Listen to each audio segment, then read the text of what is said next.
Okay. So confidence. Should we talk about confidence? Yeah, why not? Okay. So confidence is an interesting quality. It's mentioned by Rupa Goswami, Utsahan Nishtayat Dariyat. Utsahan, first of all, being enthusiastic. So we can all get our head around why you have to be enthusiastic. And maybe we think, well, if I'm enthusiastic, then I must be confident as well. But it's not necessarily the case, because you may be doing something very enthusiastically, but you may not really think that you're really going to get there, or you're really going to achieve your objective. So you don't have that confident endeavor. If the endeavor is not confident, then it's not really going to be a full-on endeavor. Like the guy running up for the pole vault, just before he's about to run, you can see written on his face, he's 100% confident he's going to do this. Of course, he's trained, he's practiced for many years, so he knows what's coming up, and he knows what he's got to do. So you can't just fake that. You can't just say, yeah, okay, I'm going to be confident. It's something that you have to build up to come to the stage where you're that confident that death is approaching you, and you're ready for it. You start chanting. So that's a phenomenal quality. How many people walking the planet right now are confident about what they're going to do at the time of death? I think you could probably count them in their hundreds, if even. Yeah, I think most people aren't even aware or even giving time or attention to that thought of death. Like I went down to the students in Cardiff. Like Gopal sent me down there to film them and interview them. And we were going to do like some video where we interview the students and then get the yogis to react. And I was asking them questions like, what's your definition of success, and what does happiness mean to you, and what's the meaning of life? Like I was asking questions, and they were like visibly shook that I'd asked them a question that wasn't like, are you going to this freshers event? Or, like they were fully not aware that death is on its way, Well, it's funny, the word came up today. Somebody was saying, oh, my wife was talking about someone, and she says they're superficial. And immediately it made me think, superficial. People are superficial if they're superficial. If they're not going deep. So they're like superfish in a shallow stream. They're not going deep, That's superficial. Yeah, for real. I always get around this time of year, like I always kind of somehow get reminded of like life is passing, time is passing, like this. Yeah. With the way that the leaves are all changing colors. Yeah. Like it's something about that. I always think of the metaphor as well, like when the trees are letting go of their leaves, it's like they're giving up something that was holding them back before. Yeah. The leaf had a use, but now winter's coming, there's no use for the leaf, so they just like renounce the leaf. Do you know what I mean? Oh, that's what I wanted to ask you, is like how do we give up those kind of things which are holding us back in our own spiritual lives? Because I'm sure we're holding on to some things, and if we could just let them go like a leaf tree lets go of its leaves, we'd be happier for it, So maybe that something is useful, and then after a certain period of time, it's no longer useful. So I think our chanting is a little bit like that 1 week this works and next week it doesn't work. And you're continually having to find new ways to be inspired, and new ways to deal with the situation. Of course, the situation outside is always changing because the modes are always in fluctuation. And so therefore, we're not allowed to just become staid and hackneyed in our approach to Krishna consciousness, because there's always a new challenge. We can never completely relax and just settle down like the Gyani and just think, well, now I'm liberated, so everything's just going to be hunky-dory, and I'm just going to float along in a river of gulab juice. But Krishna's like, no, I'm going to keep changing the goalposts, because I want you to learn to depend upon me in all situations, and not depend on the situation itself. and you have to learn that independently of what's going on, which is very proactive. That I'm principle orientated. My happiness is principle orientated, and my confidence to go ahead and take the next step in Krishna consciousness is not based upon how people are reacting to me, or how much facility I have, or how much success I'm getting and recognition I'm getting, but it's based, it's principle orientated. What does that mean, principle orientated happiness? So principle orientated, you may be in a Nazi camp, and you know every day you're going to be getting tortured at 4:30 p.m. and some of your friends are getting a bit down, saying this is so bad. I've been getting tortured every day now, and God knows when we're ever going to get out. And there was a famous Jewish guy, and he wrote a book about it actually, but he used to project himself into the future, speaking to students in an auditorium about how he dealt with it and how he got through it. So he used to tell his fellow inmates, "Don't worry, we'll be out soon. They can't do this to us forever, and then things will be fine again." So that was the way he overrid what looked like a bleak and completely impossible situation. And he noticed that amongst his friends that didn't, who gave in to becoming depressed and sad, then they died very quickly. Now it's interesting because the Gita talks about satisfaction as being an austerity of the mind. And you would think, well, surely satisfaction is something you experience after you've performed the austerity. It's like a reward, you get the cream cake after you've done the really hard thing. But then it's saying, no, the actual satisfaction, the actual happiness is an austerity, in the sense that it's something that you have to implement beyond how you're feeling. So being satisfied is not a feeling. Being satisfied is an attitude. And that's where people get confused. They confuse love, satisfaction, happiness with a feeling. And it's not. It's much deeper than just a feeling. Like a man went to his counselor and he says, "I don't love my wife." And he says, "Well, you need to love your wife then." And he goes, "I just said I don't love my wife." And he goes, "Well, I'm saying then you need to love your wife. You need to show her that you care.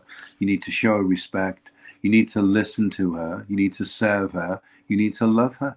That's how you'll do it. It's not a feeling. It's a doing word. Go off and go and love your wife. Go off and be happy. Go off and be confident. Don't just hang around and think, "Oh, there's nothing I can do book distribution today because I just don't feel confident at all." Well, get confident then. Feel confident. You can do it. You can change. You can press the button. You may not know where it is. You may have to struggle around for a bit, but you can feel confident. You can put the bead bag on and be confident that this job is going to be amazing. If you don't believe that, then there's much less chance of it being amazing. Interesting. So it's more of a determination to be happy and satisfied. It's more of like a sankalpa than a. So like just that. So it's more of a proactive decision than, okay, happiness comes. Oh no, there's no happiness today. I'm not happy. But no, you just decide, no, I'm not gonna see it like that. I'm gonna. Interesting. Because and also that you are already happy, and you're not aware of it. And sometimes the only way you become aware, because you're thinking, "I'm happy because I have these things," and then the things get taken away from you, and suddenly you discover that you're actually really happy, but you weren't happy when you had these things because they were creating anxiety about worrying about whether they'd be taken away from you. And then you're like, "Wow, that's amazing." It's worth getting these things taken away from me for me to realize that I was already happy before, and that these things were obscuring it. Interesting. Like this whole idea of making a plan has been coming up for me a lot recently. Like there's that verse in the Gita where it talks about the tortoise withdraws its limbs. Yeah. Like a yogi withdraws his objects of the senses from the whatever. How do you phrase it? He withdraws his senses from their objects, like a tortoise withdraws his limbs. Limbs within the shell. Yeah. In the first paragraph of the Purport, Prabhupada says that you have to learn to control your senses according to your plan. And then I just read this verse from the 7th canto, 7:15-22. But the translation is, by making plans with determination, one should give up lusty desires for sense gratification. By giving up envy, one should conquer anger. By discussing the disadvantages of accumulating wealth, one should give up greed. And by discussing the truth, one should give up fear. It's like it's such a compacted verse, but it's literally the answers: lust, greed, anger, envy. These are the gateways to hell, and it's Narada Muni is given like a complete solution to that in one verse. And there's another verse where Prabhupada breaks it down, and he talks of fear as being the fear of a personal identity, the conception of void, negligence of rules and regulations. These all form material attachment. So, and it's interesting because that of all the animal propensities, eating, sleeping, mating, and defending or fearing is the strongest, because you're afraid you're not going to have anywhere to sleep. You're afraid you're not going to have anything to eat. You're afraid you're not going to be able to mate with somebody. So fear is the underlying principle of material life, this fear. And it's this fear that undermines our confidence. And this fear is born of ignorance. The truth is fearlessness. And fear is one form of untruth or another. So our confidence is in our ability to become situated in truth and to become free from fear. That's really fascinating. Like, this is what it says here: by discussing the truth, one should give up fear. It's like, if you regularly return to the Bhagavatam, if you stop reading the Bhagavatam for a while, like all of these anxieties and fears creep back in. If you hit the Bhagavatam, like if you come to the Bhagavatam, it literally gives you perspective. It gives you truth, and it makes you feel everything. Go on. We have a hill here called Tinto Hill, and I couldn't see the point because it takes a while to walk up it, over an hour. I said, well, what's the point of this? But we just did it one day for the sake of it, because it's there, and it's a cairn from the Bronze Age, and we thought, it's in the area, it's a famous thing. But when we got to the top of it and looked out, and we could see our temple and the whole panoramic scene, it's the highest point for miles around there, and it's an amazing experience. And reading Bhagavatam is like that. It gives you this edified perspective where you suddenly see your own situation and where you live and your environment as a very tiny part of the grand theme of things, And it's very, very, it's very necessary that we do that on a regular basis, till we become established in this awareness of our insignificance in the grand scheme of things. And when you realize you're insignificant, that also helps you to become less fearful. And you may think, well, why is that? Because surely if I feel really significant, then, I won't be as afraid. That's the false idea that if I build up my body and have a big body. You'll notice sometimes with people that have got big bodies, they've been given big bodies because in their last life they were very insecure. So they have this big body that they walk around in. And when you get to know them, you find actually they're quite insecure inside. And so they're walking around in this big body to give everyone the impression that nothing bothers them and everything, they're not afraid of anything. It's like people with tattoos all over their faces are like the sweetest people. Like if you stop them on the street, they're just like little teddy bears. Not the ones I've met in Glasgow. Glasgow may be a different story. Like, yeah, it's interesting. Like, just this idea of the importance of reading and how that feeds everything. It's like watering that bhakti lata beej. Like it's giving you that faith. It's giving you that perspective. Yeah, I haven't explored it so much. I only heard it recently, but when I was listening to Ayendra Prabhu, and he was making this point that Bhagavatam is Radharani and Harinam is Krishna, and that they're both there. Their relationship is that they're eternally related. So they're so interdependent with each other that to do one without the other is like just trying to approach Radha or just trying to approach Krishna. Yeah. The book, because this is something I was curious about, is like you serve the book Bhagavat by reading, is that correct? And then you serve the devotee Bhagavat by doing service. Is like the physical act of service? Is that how it works? So like is that from the first canto? 1 to 18, the verse Nashta Prayesha Bhadrashu. But I was just reading it because in that purport, Prabhupada says that you can attain perfection by serving the book Bhagavat, or by serving the devotee Bhagavat, or a combination of both. I don't know what your thoughts of that are. Like, because some devotees are not necessarily attracted to reading, or they think they're not attracted to reading, so they'll immerse themselves in service. Yeah, well, I think you could say I'm not attracted to being in a relationship with somebody infallible. That wouldn't make sense. So then you realize that they have a misunderstanding about what reading is. Maybe in the past they've read things and they found it hard to become absorbed, to penetrate into it. But when it comes to spiritual things, I suppose you could say, I find it difficult to say the same thing over and over again. And you could say, well, yeah, it is difficult saying Donald Trump, Donald Trump, Trump, Trump, Donald, Donald, Donald Trump, Donald Trump, Trump, Trump, Donald, Donald, Donald Trump, Donald Trump, Trump, Trump, Donald, Donald, Donald Trump, Donald. I suppose you could get into it a little bit actually, but after a while you think, well, I'm not really. You say, but this is a different thing, it's not the normal. It's actually interesting. Bhakti-siddhanta Saraswati Thakur, he says that all the other senses are envious of the auditory sense. So they don't see why they have to make such a big fuss about this chanting and hearing business. But he says that then after a while, they start to become fascinated because they realize this is of a different nature. It's not the normal sound that's being spoken and heard. So then they give up their envy and they become submissive to the auditory sense. Like, okay, wow, this is opening up a doorway into something else. It's not. I'm not just reading anymore. I mean, if you said to them, would you like to read for half an hour, or would you prefer to take these magic mushrooms?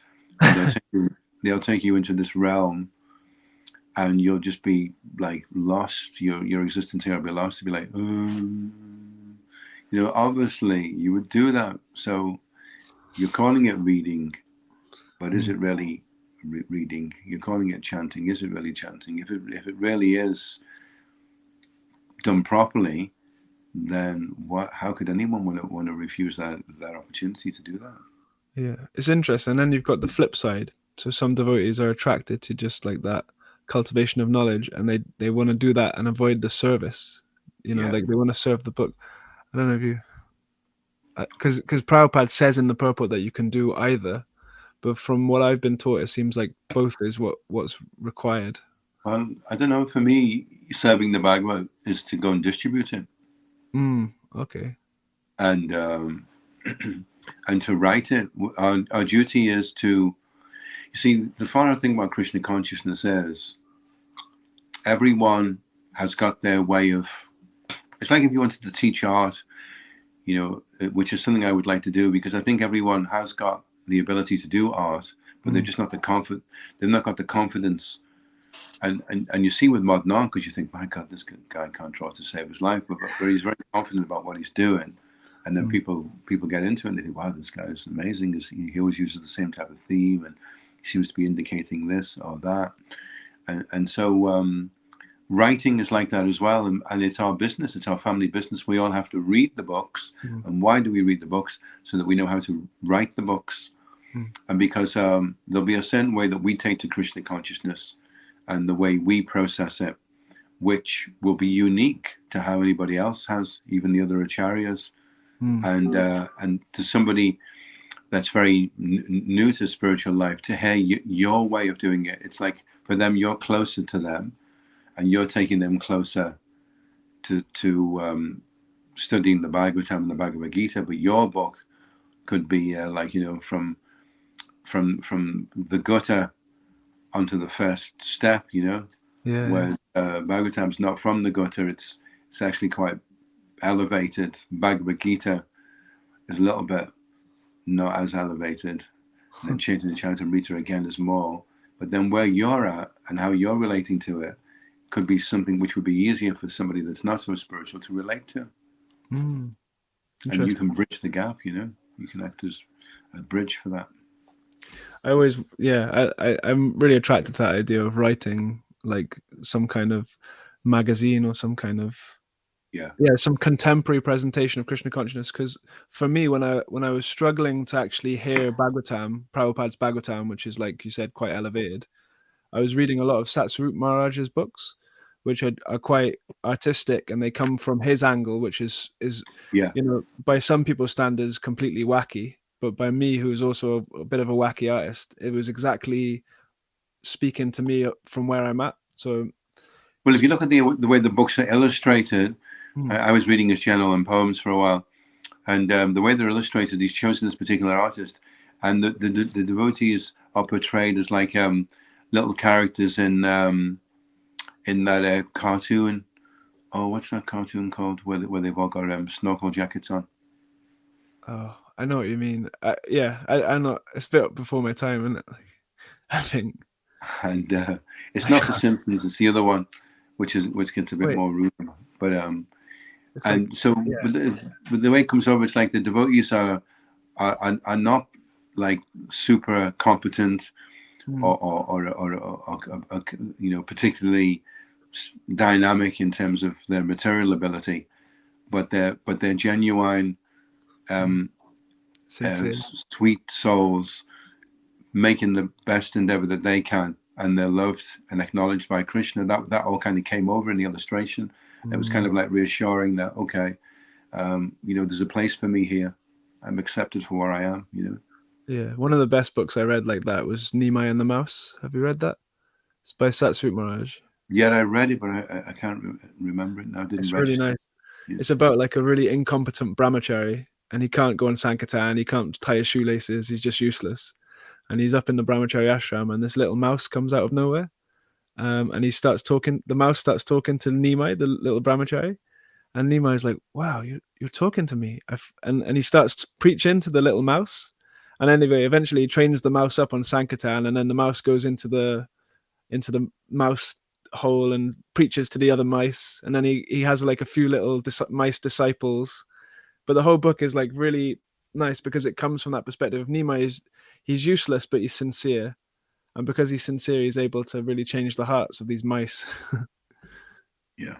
But like, so writing books is important because we're a preaching movement, and the very first verse of Nectar of Instruction is Prithivim Shishi Shap, go and make disciples all over the world once you control your senses. So writing books and speaking the philosophy in such a way which entices people and convinces them, even if you can just create some doubt in their mind about material life, then that's the start of their spiritual life, Yeah, it's really important.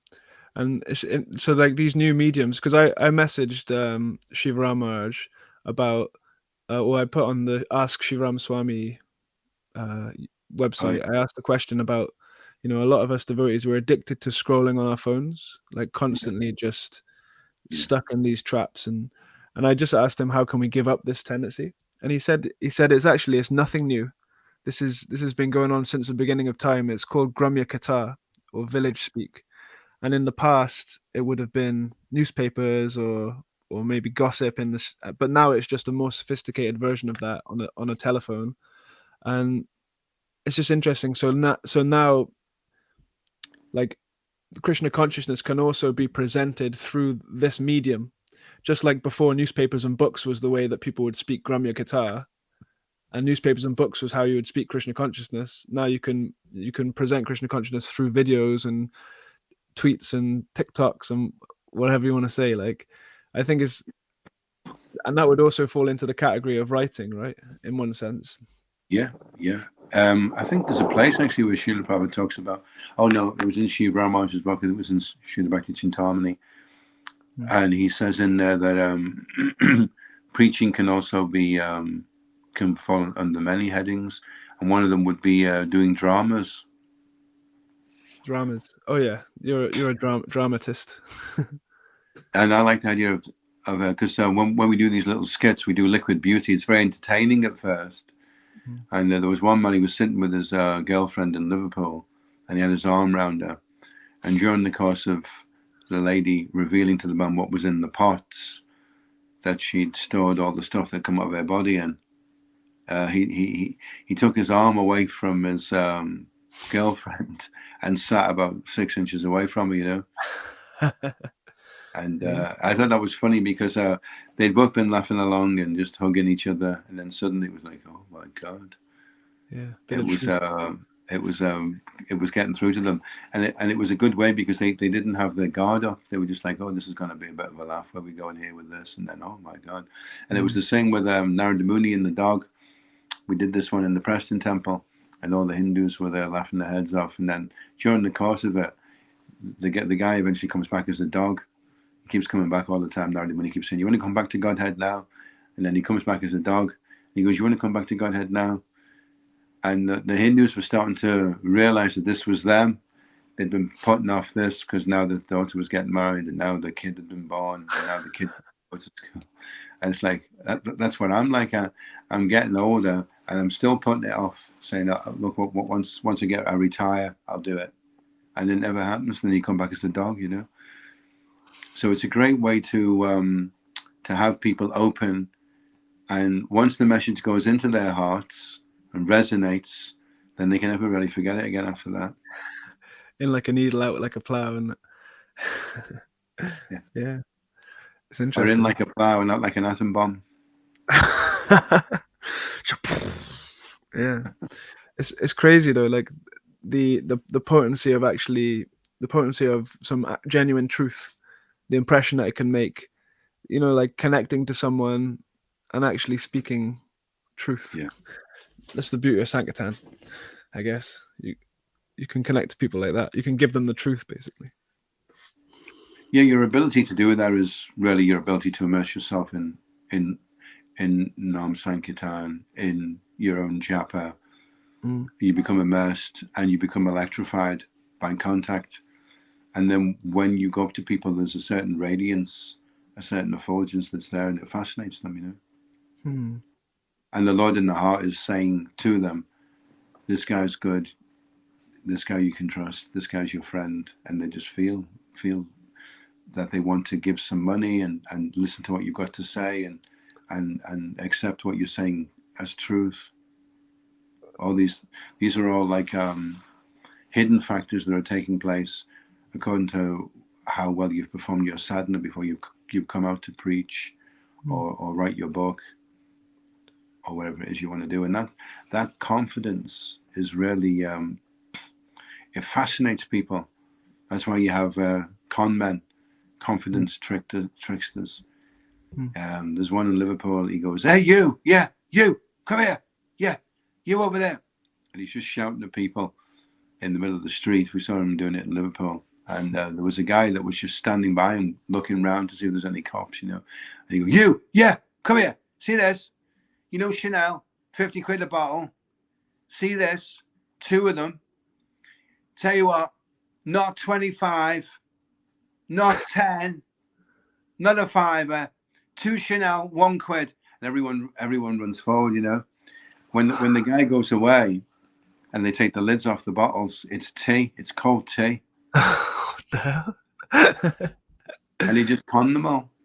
Wow. He was just so confident about what he was. Everyone thought, okay, well, it's only £1 anyway. I'll try it, you know. Yeah. Even though they got ripped off, it was kind of like, well, he deserves it. He did it so well, you know. So confidence is very attractive, very propelling, and lack of confidence is really squeamish. It's really, you know, cringy. Makes you cringe. Oh no, he's not got any confidence, you know, to do that. And you see that with religious political speakers. If they can't quite pull it off, then it just makes them. Everything just falls flat. And if they're very confident, then people are compelled. You know. Interesting, because confidence is also like a material attribute, right? Like to be materially confident. Is spiritual confidence, or is it of a different? Is it from somewhere different, or is it something that's just dovetailed? Because some people are naturally not confident. Yeah, the stage of ananta-nivritti that we go through is kicking out things which are impediments and cultivating things which are useful. So it may be that a person isn't very confident, but he gains that confidence. Like, no offense to Jadharani Mataji, but if you look at the early paintings that she did, some of the ones in the Chaitanya Rita, they've got these really like mad haircuts. It looks like someone's taken all the bristles off a paintbrush and just stuck them on the back of their head. And I'm copying one of her pictures just now from the Ishopanishad, and it's just phenomenal how she was able to just, for someone that looked like they had practically no talent to go into this other realm, but because of it being empowered. So don't sell yourself short that because you were like this when you were a conditioned soul, then you're going to be kind of like this now, even though you're a devotee. It shouldn't be like that at all. There should be a transformation. It should be that people don't even recognize you. People that knew you before you were a devotee are like, "Are you the same Tony that I used to know?" You go, "Yeah," and they're like, "Wow," and it's like there's such a transformation that's taking place. Interesting. Because I read something this morning actually in 7th Canto, talking about how when a person exhibits wonderful devotional activities, a thoughtful man understands that Krishna has been more favorable to them. This is what Prabhupada said in the purport. So that really got me almost a bit confused, because I was just wondering, these external activities that people are able to perform, are they all? Is that the main indicator of someone's? Because usually you think the external thing doesn't matter and the internal thing matters, but what Prabhupada seems to be saying is that if you are being favored by the Lord, your external should be manifesting as impressive. Well, the relationship is dynamic with Krishna. It's instantaneously something could transform. So we should have confidence that Krishna can do that. And obviously that confidence will increase the more that we experience that Krishna is doing that with us and does it to us on a regular basis. And like there's an interesting book by Radhanath Maharaj called Journey Home. And I don't know if you've read it, but he finds himself in so many situations where he's about to lose his life practically. And there's one where they're in this really rundown place, and he's been begging on the street, I think, or just playing his guitar.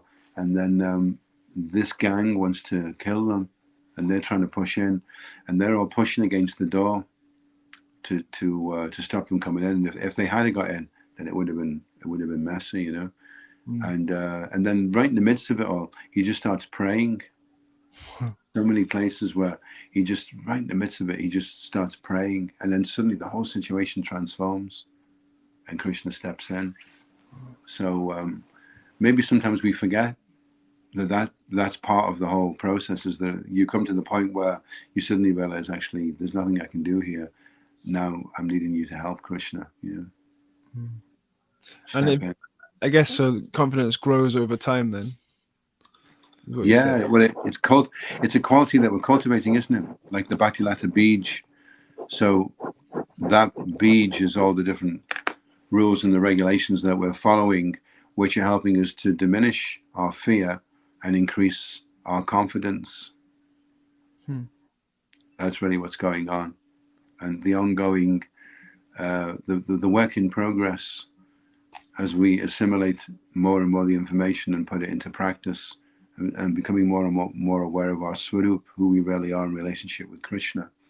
And then we're able to shed these false conceptions and limitations of ourself and what we're capable of doing. Pretty amazing.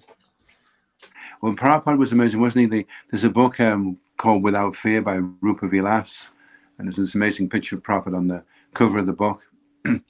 And Rupa Vilas was saying, of all the things that struck him about Srila Prabhupada, it was his freedom from fear that really touched his heart very deeply. It's what everybody wants. People are taking drugs and learning kung fu because they want to be free from fear. It's like there's one video of Srila Prabhupada. He's talking with the devotees, and as he's talking, you can hear in the background, "Hiya, hi, hiya, hi." And Prabhupada starts laughing, and he says, "This will not save them at the time of death." They're all doing some kind of kung fu thing, around the back getting trained. Hiya, hiya, hi. And they're all doing the move with it as well. And it's funny, Srila Prabhupada's, he's looking very kind of relaxed. He's playing with these tassels on the bolster behind his head. And he's saying, they are thinking that this will save them at the time of death. So we're training now. We're like psychic warriors. We're training so that when death does come, that we don't go, "Hiya," we go, "Hare Krishna." Yeah. And then we'll be a true psychic warrior. Hare Krishna.